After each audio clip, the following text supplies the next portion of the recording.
What are some of the conventional things that we're told we should be avoiding when we're expecting mothers?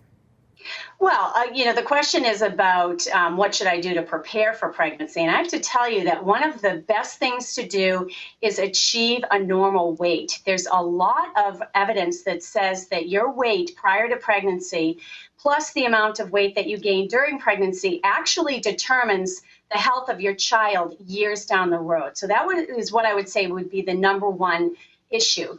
I always say get your ducks in a row before you get pregnant.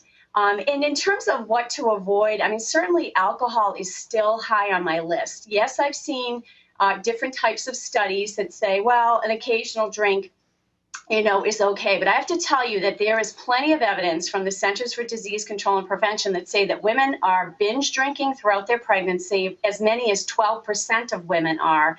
And, as a health professional, as a mom, and as somebody who's talked to pregnant women and women wanting to conceive for years, the interpretation of have an occasional drink, occasional is not hard and fast. And, what is a drink?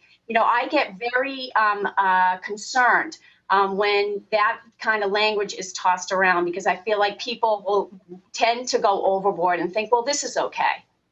So, Emily, is that people are interpreting one glass of wine the wrong way, where one glass of wine, according to the data you've looked at, is okay?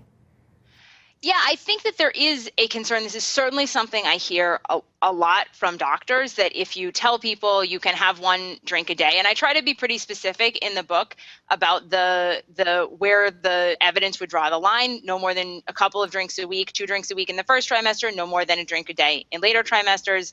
A drink is 4 ounces of wine. And so, I think we try to be very specific, but I think that people do worry that if you tell women they can have 1 glass of wine, then they will have 2, they will have 3. And I think,